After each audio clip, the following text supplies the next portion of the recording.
A New Hope, Nier Chapter 128 Fan Fiction by Azazyel.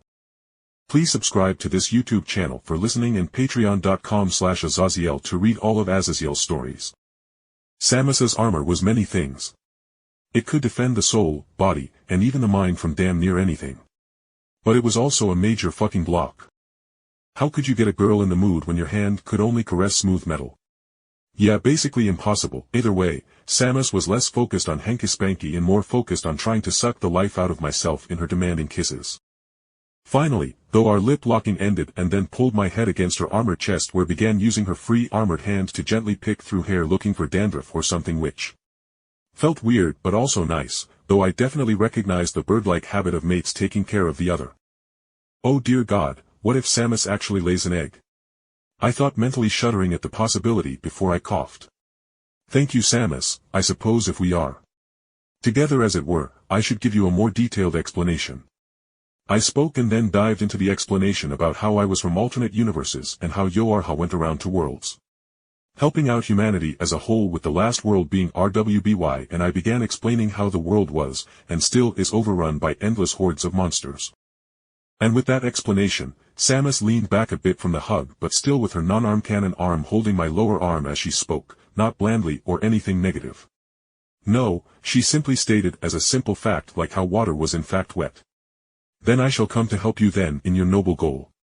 I may be interested in helping other races beyond just humanity, but helping people is helping people, and if the worlds you go to need a lot more hands-on help, then they will have my help as well, she said with finality. That was the thing, Samus was the definition of wanderlust, or being a free bird. And while her claiming ourselves to be together was a major plus, she was obviously happy at the thought of joining in on the major conflicts I would inevitably sucked into. So after that little moment, Samus and I relaxed, sitting together on the stone bench I made for myself to sit down upon and enjoy the seemingly rare bit of sunshine leaking through the jungle biome of Talon 4. We just talked, getting to know one another better beyond the mission selves we had while on the job. So beyond us both having a slightly mercenary nature, what do you do in your free time, Samus? I asked idly. Samus shrugged as she looked away from me and stared up into the clouds with a small smile before she spoke quietly. I don't really have hobbies, really. Been spending the last 2 years after killing Mother Brain hunting down all the space pirates in the galaxy to exterminate them. My lips twitched at the thought of hunting an entire race to extinction, but then again, space pirates weren't anything remotely natural, as the entire race was entirely a weapon made by Mother Brain to act as its militant arm. Need to get you a more chilled out hobby. Maybe you can become friends with my teammates from Beacon. I know you will probably get along with Pyrrha and Ruby at least, I said, smiling fondly at the memory of my teammates while wondering how Jean and Ruby were doing back home.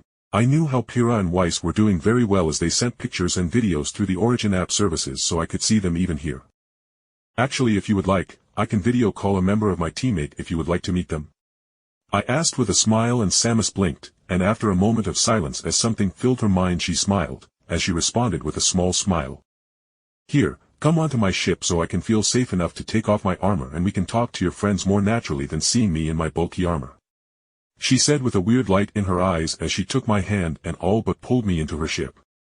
Samus's armor removal was a work of art in of itself, as it cleanly popped open and expanded, allowing her feet to catch where the armor was still solid in the groin area, so she could step up out of the armor that had expanded to almost double its size and cracked open.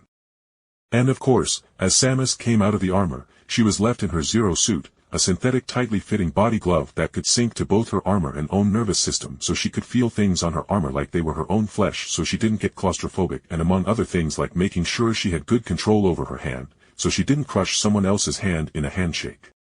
Oh, and by the gods, did that body glove cling to her oh so delightfully to the eyes. I nodded, giving a smile of obvious appreciation as Samus shook out her hair and then took off a hair band off her wrist to bind up her long tresses of blonde hair into a ponytail. While Samus collected herself after getting out of her armor, I sent a message to my team members asking if any of them wanted to video chat with a new friend I had made. Ruby was apparently busy with Yang having a cookout back in Patch, Pyrrha was busy learning how to sew with her mother apparently, Weiss was busy helping her sister do paperwork for the Schnee company, which was having a meteoric rise due to Yoarha helping use better machines for mining, and no more slave labor in Faunus's despite White's racist opinions on the subject.